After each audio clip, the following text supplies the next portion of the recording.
그날 밤 박 씨 가족의 작은 집은 아주 늦게까지 불이 켜져 있었습니다. 아무도 입 밖으로 내지는 않았지만 아버지와 어머니 모두 잠을 이루지 못했습니다. 벽시계의 초침 소리는 평소보다 유난히 크게 들렸고 매분이 흐를 때마다 고요한 불안감이 엄습했습니다. 장남 효영 씨는 아침 일찍 건강검진을 받으러 간다고 집을 나선 뒤 밤늦도록 돌아오지 않았습니다. 전화를 걸어도 신호음만 울릴 뿐이었고 보낸 메시지는 질금 표시만 뜬 채 답장이 없었습니다. 주방에서 어머니는 서성거리며 낡은 행주를 쥔 손에 힘을 주었습니다. 그날 아침 효영 씨는 평소처럼 담담한 모습으로 집을 나섰습니다. 단순히 정기검진일 뿐이니 누구도 같이 갈 필요가 없다고 말했습니다. 하지만 문을 나서는 그의 눈빛은 잠시 흔들렸습니다. 그는 두 동생에게도 말하지 않았고 부모님께도 미리 걱정을 끼쳐드리고 싶지 않았습니다. 오직 효정 씨만이 이상함을 감지했습니다. 그날따라 큰오빠가 평소보다 많은 당부의 말을 남겼고 목소리는 낮고 이상하리만큼 느렸기 때문입니다. 서진 씨 또한 이를 눈치챘지만 형의 결정을 존중하며 침묵을 선택했습니다. 박 씨 가족이 이토록 불안해한 이유는 단순히 검사 결과 때문만이 아니라 결코 잊을 수 없는 과거의 기억 때문이었습니다. 서진 씨와 효정 씨가 태어나기 전 부모님에게는 2명의 아들이 더 있었습니다.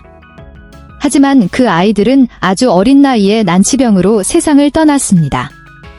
그 상실은 부모님의 마음속에 깊은 상처를 남겼고 세월이 흘러 잠잠해졌을 뿐 결코 사라지지 않는 공포가 되었습니다. 그랬기에 효영 씨가 의사로부터 몇 가지 이상 징후가 발견되어 정밀 검사가 필요하다는 말을 들었을 때 그 공포는 다시 살아나고 말았습니다. 어머니는 자식들 앞에서는 애써 평온함을 유지했습니다. 평소처럼 밥을 짓고 집안일을 했습니다. 하지만 오후가 되어 아무도 보지 않을 때 그녀는 조용히 방으로 들어가 옛사진들이 담긴 서랍을 열었습니다.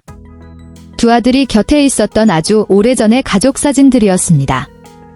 어머니는 익숙한 얼굴들을 하나하나 만지며 자신도 모르게 눈물을 흘렸습니다. 나중에 그녀는 또 한 명의 아들을 잃는 줄만 알았다으며 목이 메인 소리로 당시를 회상했습니다. 서진 씨는 그날 일에 전혀 집중할 수 없었습니다. 바쁜 일정 중에도 항상 휴대전화를 손에 쥐고 있었습니다. 화면이 켜질 때마다 심장이 거세게 요동쳤습니다.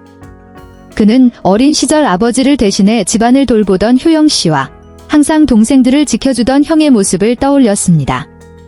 그런 형에게 무슨 일이 생길지도 모른다는 생각에 서진 씨는 평정심을 유지하기 힘들었습니다.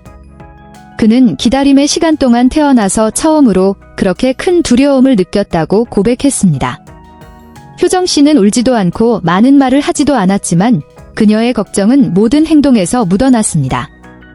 아무도 밥을 먹지 않았지만 혹시나 오빠가 늦게 돌아왔을 때 따뜻한 저녁을 먹을 수 있도록 국을 끓여 두었습니다.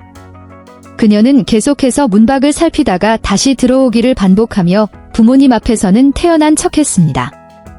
하지만 속으로는 자신이 무엇을 놓친 것은 아닌지, 처음부터 오빠를 따라갔어야 했던 것은 아닌지 자책하고 있었습니다. 시간은 너무나 더디게 흘렀습니다.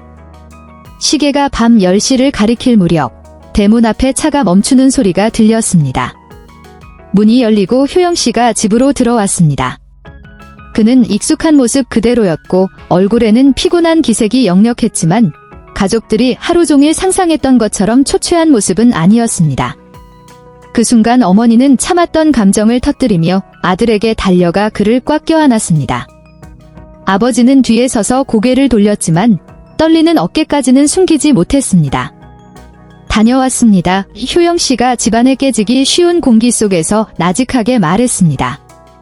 어머니는 바로 대답하지 못하고 오열했습니다. 몇 시간 동안 억눌러왔던 두려움을 쏟아내듯 울고 또 울었습니다.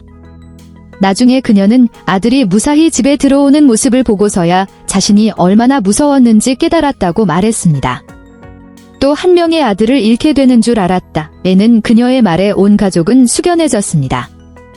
효영 씨는 부모님께 걱정을 끼쳐드려 죄송하다며 고개를 깊이 숙였습니다.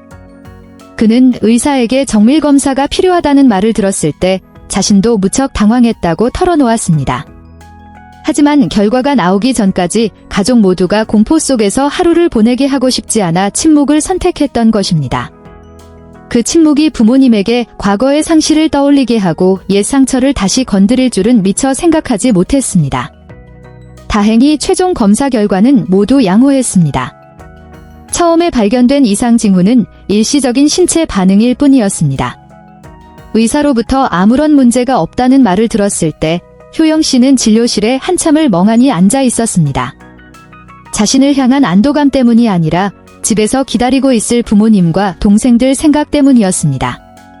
그는 자신의 건강이 개인의 문제가 아니라 온 가족의 평안과 직결된다는 사실을 뼈저리게 느꼈습니다. 그날 밤 박 씨 가족은 평소보다 오랫동안 마주 앉아 있었습니다. 많은 대화는 없었지만 서로의 존재만으로도 충분했습니다. 서진 씨는 항상 든든해 보였던 형이 사실은 얼마나 부서지기 쉬운 존재인지 처음으로 느꼈습니다. 효정 씨는 말없이 오빠 앞에 밥 한 그릇을 더 놓아주었습니다. 그것은 작지만 깊은 배려였습니다. 이 일은 단순한 해프닝이 아니라 박 씨 가족 모두에게 함께 머물 수 있다는 사실의 가치를 일깨워준 소중한 계기가 되었습니다. 아버지는 자식들이 화려하게 성공하는 것보다 매일 저녁 모든 자녀가 무사히 집으로 돌아오는 모습을 보는 것만이 자신의 유일한 소원이라고 말씀하셨습니다.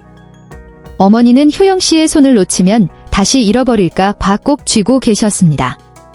나중에 효영 씨는 그때야 비로소 부모님의 불안을 진심으로 이해하게 되었다고 말했습니다. 장남으로서 항상 강해야 하고 짐을 져야 한다고만 생각했지만 어머니의 눈물을 본 순간 진정한 강함은 때로 자신의 나약함을 인정하고 두려움을 가족과 나누는 것임을 깨달았습니다. 박 씨 가족의 이야기는 기쁜 소식으로 끝났지만 많은 생각할 거리를 남겨주었습니다. 이는 단순히 건강검진에 관한 이야기가 아닙니다. 결코 완전히 아물지 않는 과거의 상실, 자식을 잃어본 부모님의 소리 없는 두려움, 그리고 긴 하루 끝에 무사히 집으로 돌아오는 것의 소중함에 관한 이야기입니다. 박 씨 가족에게 그날 밤은 단순한 재회가 아니라 가장 소중한 것은 밖에서 이룬 성취가 아니라 같은 집, 같은 불빛 아래 함께 앉아 있을 수 있다는 사실임을 상기시켜준 밤이었습니다.